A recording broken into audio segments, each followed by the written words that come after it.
Ravi Prakash Siliconandhra hospital Kuchipudi super speciality వైద్య సేవలు పూర్తిగా ఉచితం. ఫస్ట్ ఆయన 260 సంవత్సరాల కిందట నిర్మించిన ఈ భవన్ ఎన్నో సినిమాలు కూడా ఇక్కడ తీయడం జరిగింది. 1715 మధ్యన ఆయన వలస వచ్చారు ఇక్కడ.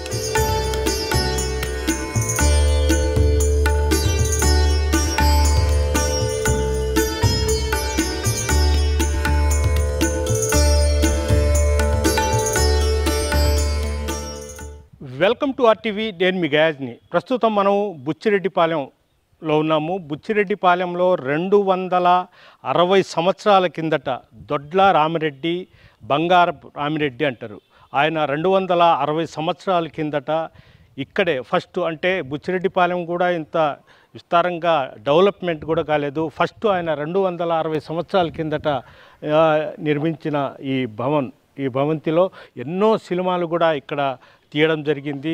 హిందీ, తెలుగు, తమిళ్ సినిమాల్లో కూడా లెక్కలేని విధంగా ఇక్కడ చేయడం జరిగింది. నందమూరి తారక రామారావు కూడా యమగోళ తదితర సినిమాల్లో కూడా ఇక్కడ షూటింగ్ అప్పుడు నిర్వహించడం జరిగింది. ప్రస్తుతము 260 సంవత్సరాల కిందట ఈ బిల్డింగ్ కట్టిన తర్వాత ఇక్కడ కోదండ స్వామి ఆలయం ఉంది. ఆలయం కూడా ఈ రామిరెడ్డి, బంగారపు రామిరెడ్డి నిర్మించడం జరిగింది. అయితే ఈ ఇల్లు కట్టిన తర్వాతే ఆలయాన్ని నిర్మించారు. అయితే ఈ భవంతి ఎప్పుడు నిర్మించారు ఏంటి అనేది తెలుసుకునేందుకు, అంటే 8 తరాలు అనుకోవచ్చు, బెజవాడ నరేష్ చంద్రారెడ్డి వాళ్ళ వంశస్థులు ఉన్నారు. ఆయనతో మాట్లాడదాం. అసలు ఎప్పుడు, ఎవరు కట్టారు ఏంటనే విషయం కూడా తెలుసుకునే ప్రయత్నం అయితే చేద్దాం.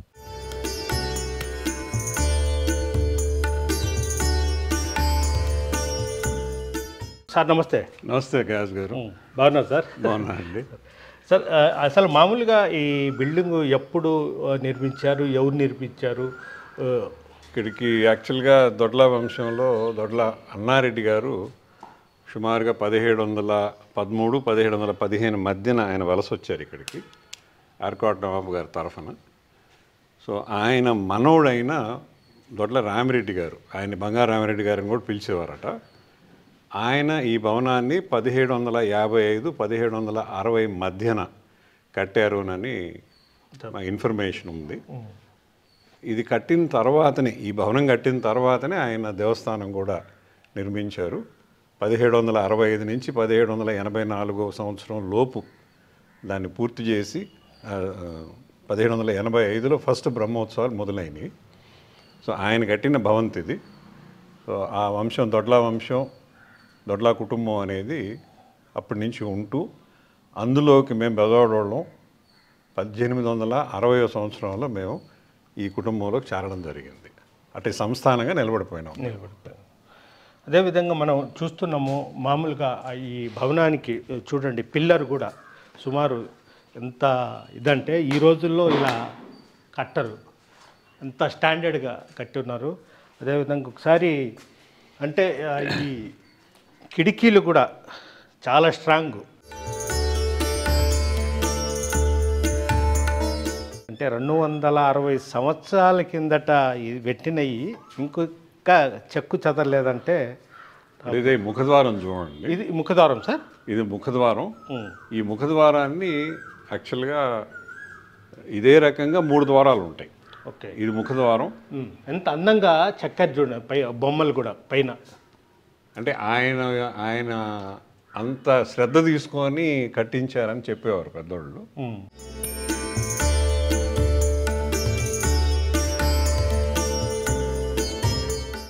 ఈ బోర్డ్స్ మొత్తం ఏంటి? ఈ బోర్డ్స్ ఏంటంటే మేము 2019 సంవత్సరంలో అమర్చడం జరిగింది. ఓకే. ఈ దొడ్ల వంశంలో మీరు ఏర్పాటు చేసి? మేము ఏర్పాటు చేసాం. ఓకే. దొడ్ల వంశంలో ఒక స్టేజ్లో 1865 ఆ టైంకి వారసత్వం కొంచెం సమస్య అయింది. అప్పుడు దొడ్ల వెంకటరామరెడ్డి అని ఆయన్ని ఈ కుటుంబం ఎక్కడి నుంచి అయితే, ఏ ఊరి నుంచి అయితే తమిళనాడు నుంచి వచ్చిందో, తమిళనాడు ఒరిజినల్గా, ఓకే, రణవత్తూరు అనే ఊరి నుంచి వచ్చారు ఫస్ట్. తర్వాత ఈ వెంకటరామరెడ్డి గారు నెక్కొండ్రం అనే ఊరిలో ఉంటే ఆయన తీసుకొని వచ్చారు. ఆయన తీసుకొని వచ్చి ఈ సంస్థానంలో ఆయన అధిపతిగా చేసి ఆయన ద్వారా ఈ కంప్లీట్గా ఈ ఫ్యామిలీ మొత్తం 75 plus entrepreneurs. Student exchange program. Internship abroad. KL, deemed to be university. అంటే పైన కూడా అంతా రంగుంటేకున్నట్టు ఇదంతా కంప్లీట్ పాత రంగుంటేకే మొత్తం. ఇలాగ మొత్తం ఇల్లంతా ఇలాగే ఉండేదంట, కానీ మార్పులు అనేవి కొంచెం జరిగినాయి. అంటే మీరు ఏమైనా పెయింట్ గింట్ ఏమైనా మెయింటెనెన్స్ చేస్తున్నారా? చేసామండి, ఒక స్టేజ్ దాకా చేసేవాళ్ళం, కానీ గత 15-20 ఏళ్ళుగా ఎటువంటి మెయింటెనెన్స్ లేదు. ఓకే అది కొరవడింది. పెయింటింగ్ కూడా చేయలేకపోతున్నారు, ఎందుకంటే కుటుంబీకులు ఎవరు పెద్దగా లేరు ఇక్కడ. అందరూ వేరే వేరే ప్రాంతాలకు వెళ్ళిపోయి ఉన్నారు వలస. ఓకే, వాళ్ళు చూపించే ఇంట్రెస్ట్ని బట్టి ఉంటుంది. ఈ మొత్తం బెజవాడకు సంబంధించిన సంతానం వాళ్ళ దొడ్ల ఇక్కడంతా దొడ్ల ఫోటోస్ టోటల్గా. వీళ్ళు ఎవరనేది ఏమైనా చెప్పగలరా మీరు? ఇప్పుడు ఈయన వచ్చేసి దొడ్ల వెంకటరామరెడ్డి. ఈయన వలస వచ్చిన ఈయన వెంకటరామరెడ్డి, ఆయన భార్య శాషమ్మ. అంటే బిల్డింగ్ అంటే ఈ బిల్డింగ్ కాదు, ఆయన దత్తత వచ్చి.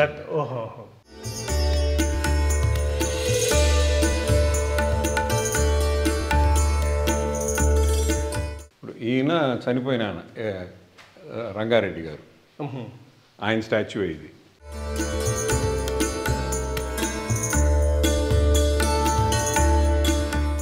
రంగారెడ్డి గారు ఒక స్టాచ్యూ కూడా పెట్టారు కదా, ఏంటి ఎందుకు ఇంత ప్రాధాన్యత? యాక్చువల్గా ఈ స్టాచ్యూ మన బుచ్చిరెడ్డిపాళెం హై స్కూల్లో పెట్టాలని తయారు చేయించాము. అయితే పర్మిషన్స్ కోసం వెయిట్ చేస్తున్నారు, వస్తే అది అక్కడ పెట్టించాలని. అంటే అప్పట్లో మనకు ఫ్రీడమ్ ఫైటరా? లేదు, ఆయన ఎయిర్ ఫోర్స్లో ఉండేవారు. ఓకే.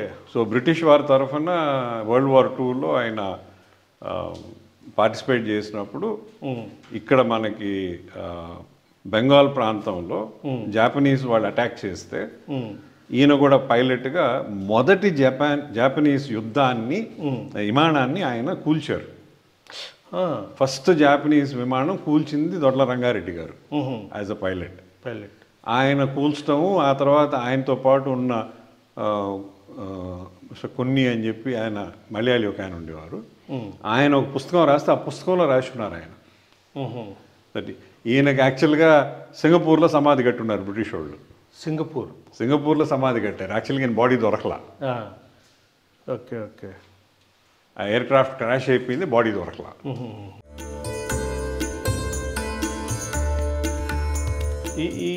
ఈ ఫొటోస్ ఇవన్నీ డిఫరెంట్ వంశస్థులు మొత్తం.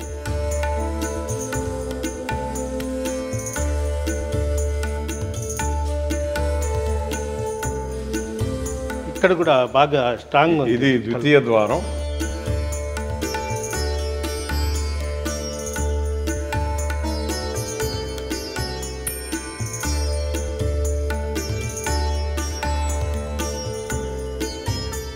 ఇది దీన్ని యాక్చువల్గా ఆ రోజుల్లో ఆయన రాజ దర్బార్ అనేవారు. తర్వాత మా పెద్దోళ్ళు ఏంటంటే దీన్ని కళ్యాణ కూటం అని పిలవడం మొదలుపెట్టారు. సో ఇక్కడ పెళ్లిళ్ళు కూడా జరిగాయట. ఓకే. సంస్థానంలో దర్బార్గా వాడుకుంటూ పేదలకు ఇక్కడే, పేదలకు కాదు ఇక్కడ వీళ్ళ కుటుంబానికి సంబంధించిన ఎవరి పెళ్లిళ్ళు అని ఇక్కడే జరిగాయి అన్నారు. ఇది మూడో ద్వారం. ఇక్కడ పూజ రూమ్ మాదిరి ఉంటుంది, కానీ లాక్ చేసేసి. ఓకే. ఇవి పైన ఇది కంప్లీట్గా మనకు ఏమంటాము ఒక బాల్కనీ మాదిర. అంటే పరదా ఉండేది కదా పాత రోజుల్లో. అవునవును. సో లేడీస్కి ఇక్కడి నుంచి చూసేవాళ్ళు. మగవాళ్ళ కింద ఉంటే లేడీస్ అందరూ పైన నుంచి చూసేవాళ్ళు. ఓకే.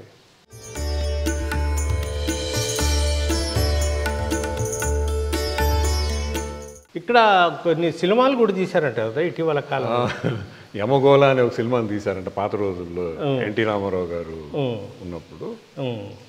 శ్రీదేవి కూడా ఏదో ఒక 2-3 సినిమాల్లో వచ్చారని చెప్పారు. ఇటీవల కాలంలో ఒక 2 సినిమాలు తీశారు, అంత ఇంటి బయట నుంచే. ఓకే. ఒకటైతే నాకు తెలిసి రిలీజ్ కాల, ఒకటి రిలీజ్ అయ్యి ఒకే రోజు ఆడింది. అబ్బాయి పచ్చిపాల కోవూరు అబ్బాయి హీరో. అది ఎక్కువ, అది 2 రోజులు ఆడింది ఆ సినిమా. అది షూటింగ్ చేశారు ఇక్కడ ఇంట్లో. కానీ మా పెద్దవాళ్ళు అనేవాళ్ళు ఇక్కడ షూటింగ్ చేస్తే ఎవరికి కలిసి రాదురా అని. శ్రీదేవి గారు చైల్డ్ ఆర్టిస్ట్ ఉన్నప్పుడు ఇక్కడ ఏదో తీశారు.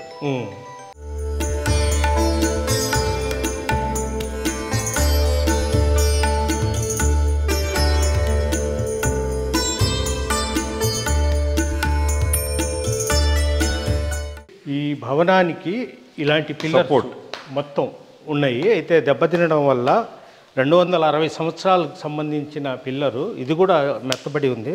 అయితే ఆ స్థానంలో ఇలాంటి సపోర్టెడ్గా ఇలాంటి పిల్లర్స్ కట్టేశారు.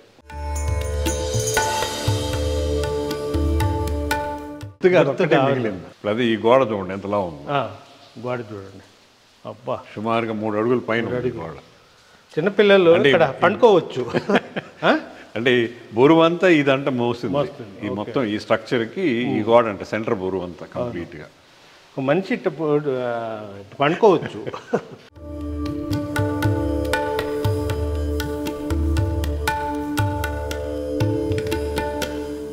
అంటే మీరు ఊరికేనే వచ్చి అట్లా సండే అట్లా వచ్చి వెళ్ళిపోతాను. నేను సండే వస్తాను. సండే వచ్చి నాకు ఒక సిస్టమ్ ఉంది. దేవస్థానం బయట పుట్టు ఉంటే ఆ పుట్ట దగ్గర పాలు పోసేసి నేను ఇక్కడ కొండాలమ్మ అని మనకి కనిగిరి చెరువు గట్ట మీద ఒవ్వేరు గట్టు మీద ఉంది. అది లెక్క గ్రామదేవత అని.